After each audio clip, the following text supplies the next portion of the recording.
Right, welcome back to the channel. Dean Smith has just been confirmed as the new Leicester City interim manager in the last 24 hours or so, and yeah, it seems like interim managers are well in fashion at this time of year with 8 games left in the Premier League season. Leicester City currently find themselves in the relegation zone in the Premier League, 2 points from safety and 2 points off bottom spot. And yeah, in this video essentially what I'm going to be doing is going through and giving you my opinions on whether I think this is a good appointment or a bad appointment for Leicester, then giving you a little bit of an insight how, in my opinion, I think Leicester City will set up tactically under Dean Smith between now and the end of the campaign, and finally answering the question of all questions for Leicester City fans that they all want to know: will Leicester City be able to stave off relegation, in my opinion, under the guidance of Dean Smith between now and the end of the current season? So yeah, let's just get straight into it. But first of all, subscribe to the channel, do it right now. We're looking to hit 3,000 subscribers as soon as we bloody well possibly can, so every single one of you that hits that subscribe button would be an absolute legend of the highest order in helping us get there as soon as possible. And yeah, thanks very much for 2,000 subscribers as well to every single one of you that has hit that subscribe button in the past, and yeah, just left any support on the channel in recent times. Your support is, as ever, much appreciated. And yeah, leave a like on the video as well if you do want to enjoy. Hit that notification bell while you're at it, because you will always be alerted whenever I upload one of these great videos. But yeah, without further much bullshit, we'll get straight into this video now. And where better to start than a little bit of context on, you know, what Dean Smith is obviously inheriting in terms of the situation at Leicester right now. They're currently 19th in the Premier League table, 2 points from safety, and like I said, 2 points off bottom spot Southampton as well. Even though I think at this stage it's a little bit, you know, I suppose irrelevant where you are in the table to a certain extent, given the fact that how mental the relegation battle is this season and has been this season, that literally, you know, 1 or 2 wins can take you from the bottom spot to 13th or 14th and lounging above, you know, lower mid-table really. So all is not lost for Leicester, and yeah, even though the fact that they are on an absolutely barren run of form right now, they've lost 8 of the last 9 games, and that game they didn't lose happened to be a draw as well. So yeah, Leicester on a horrendous run of form right now. And in terms of whether or not I think it's a good appointment, to be honest, I think it was more surprising more than anything, to be fair, when I saw this news break from Fabrizio Romano there yesterday, especially having seen that Jesse Marsch was so close, and we all thought, to be fair, that he was going to be the new Leicester manager until the end of the season. Then we saw Rafa Benitez's name pop up for a bit, and then Dean Smith is unveiled as the new Leicester manager, and all of a sudden you're thinking, where the hell has that come from? Especially a manager whose reputation has taken a little bit of a hit in recent times, especially given the fact he only got sacked by Norwich, being mid-table in the Championship, having been relegated this last season. And I think it's a weird one for Leicester, because every single one of those managers I just mentioned, with Jesse Marsch, Rafa Benitez and Dean Smith, who's obviously gotten the job, they all play systems that, in my opinion, don't really fully 100% suit this Leicester personnel that they've got at their disposal 100%. And look, I understand it, because Dean Smith is a manager that's obviously kept Aston Villa up in the past, where things looked really bleak for them. I think Aston Villa were all but down really that season in 2019-20, and Dean Smith somehow managed to, you know, stave off relegation for them that season in Aston Villa's first season back. So it is a bit of a weird one from that sense, but to be honest, I don't want to come into this video and just be completely pessimistic and just rule off Dean Smith and, you know, rule off Leicester getting relegated this season, because I think it's such a lazy point that every single football fan seems to be making right now, that, oh, Dean Smith, he's a really poor manager, so Leicester are going to be relegated ultimately, because first of all, it's not true. Dean Smith is not a bad coach, because he hasn't gotten to this level without being a good coach, and second of all, he's got a much better team, in my opinion, than he ever had at Aston Villa, and certainly that he had at Norwich, you know, in his time at Norwich. So I think it's very doable that Leicester could survive. They've definitely got the personnel. There's obviously a few weaknesses in there, and there's no way in hell Leicester are anywhere near as good as they were under Brendan Rodgers maybe a year or two ago, but there's definitely quality in that squad to work with, and I think Dean Smith could potentially get the best out of this squad and maybe motivate them towards the, you know, the finish line, which is obviously Premier League survival come the end of the season. So in conclusion on this point as to whether I think it's a good appointment or not overall, I think it's one that could go very much either way, in terms of the fact that Leicester obviously could massively flop under Dean Smith and they could get relegated, or it could be one where Dean Smith, you know, gets the boys together, galvanises the squad, and keeps Leicester up ultimately. And in terms of the style of play that Dean Smith has, you know, operated in his time at Aston Villa and Norwich, and of course Brentford previously to Aston Villa as well, he likes his teams to play very vertically, very, you know, quick vertical football. He likes the use of long balls, through balls, and he likes to, you know, have his team play from side to side and shift the ball from side to side to obviously move the opposition team across. And I'll focus more on his system that he used at Aston Villa as opposed to Norwich, because I think the Aston Villa squad is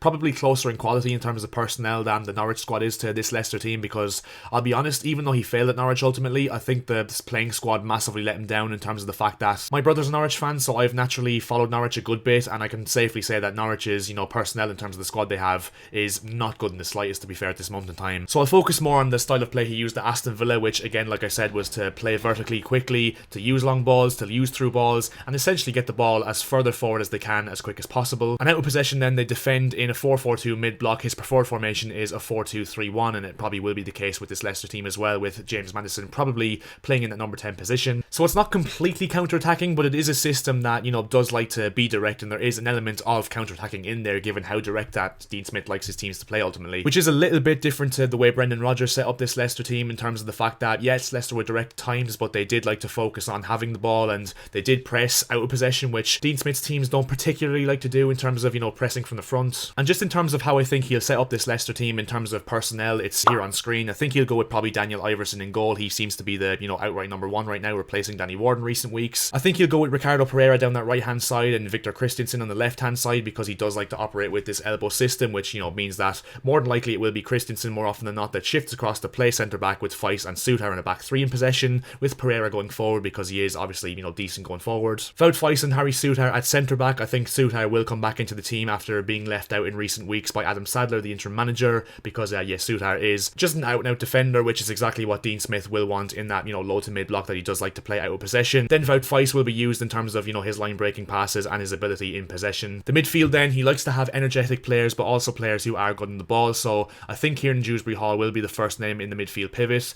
And then I think it's between obviously Wilfred Ndidi and Boubakary Samare in midfield, and I think Ndidi probably will start under Dean Smith's tenure, but it would not surprise me whatsoever if Soumare does play, given that he's, you know, much more competent in possession than Ndidi is. James Maddison will play in that 10 position. It's no doubt he is the first name on this Leicester team sheet, and in my opinion is by some distance Leicester City's best player. And to be honest, if it wasn't for Maddison's impact in this Leicester team this season, Leicester would probably be well at the bottom of the table, rooted to the bottom of the table. I think on the wing he'll go with obviously Harvey Barnes on the left, and I think he'll go with Tete, the new Brazilian signing from Lyon, on the right hand side, given the fact that they're both wingers that not only in possession like to be direct and are decent dribblers, but also the fact that both wingers are, you know, off the ball energetic and will be able to drop back and play in that 4-4-2 in the mid to low block, out of possession, and yet be able to win balls back. And then up front it's a weird one, because he does like sort of a target man, so to speak, in terms of a physical presence up front that, you know, can be direct as well, hence Ollie Watkins in the Aston Villa team. Leicester City don't really have a striker like that, but I think the closest thing to him is Kelechi Iheanacho, in terms of the fact he's probably Leicester's most complete striker when you compare him to Jamie Vardy and Patson Daka. So that's overall the team I think that he will go for and deploy, you know, early stages at Leicester between now and the end of the season. And yeah, overall, just to reiterate as well my points in terms of the fact that I don't think it's the worst appointment in the world. I definitely think they could have had worse appointments, Leicester, in terms of, you know, appointing Dean Smith and giving him the reins, because like I said, I think he actually did quite a decent job at Aston Villa that I think goes under the radar, given, you know, the whole reactionary mentality, I suppose, that creeps into football fans' minds. And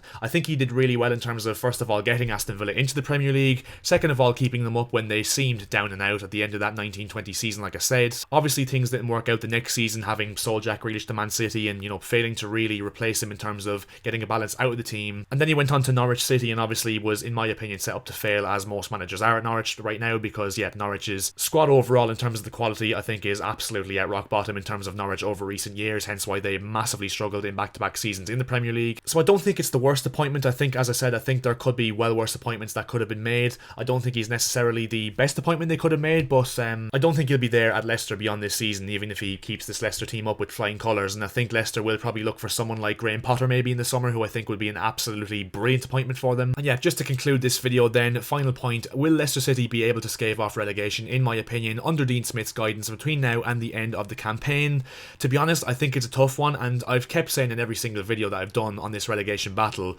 my opinion on the three teams that are going to go down changes with every game that goes past, to be honest. I think Southampton will probably go down. I'm losing patience in Nottingham Forest. I think they're on a horrendous run of form right now, and I think Wolves will be safe. I think Palace are pretty much safe. I think West Ham are looking safe right now, but I think they could be dragged into it given how stale they're looking under David Moyes this season. I do think Bournemouth will be safe under Gary O'Neill. I think he's doing a really underrated job there. I think Everton will be safe under the mastermind of Sean Dyche. I can't see them getting relegated under Sean Dyche. So I think it's between, right now, I think it's between Leicester, Leeds and potentially West Ham. So, and you know what, even a few days ago I was saying West Ham would go down with Forest and Southampton, and even a few days before that I was saying Southampton would go down with West Ham and Bournemouth, but now I'm changing my mind, and at this moment in time I'm going with Southampton, Nottingham Forest and Leeds. So yeah, I think Leicester will just about by the skins of their teeth stay up by the new manager bounce potentially under Dean Smith, and the impact of players like James Maddison and yet other players that Dean Smith does maybe get the best out of with this style of play that he does prefer. But yeah, Leicester fans, let me know in the comment section below, do you agree with the points I've made, or am I talking absolute shit? Do let me know in the comment section below, because obviously it goes without saying, you guys will know your club more than I ever will. And yeah, do you think Leicester City will stave off relegation, Leicester fans and non-Leicester fans, and who you think will go down besides Leicester, who you think the 3 teams that will get relegated will be? And yeah, as I said, leave a like on the video if you did enjoy, subscribe to the channel if you are new, it would be absolutely massively appreciated if you did both those things. And yeah, I'll see you guys in my next video, and yeah, chat to you later.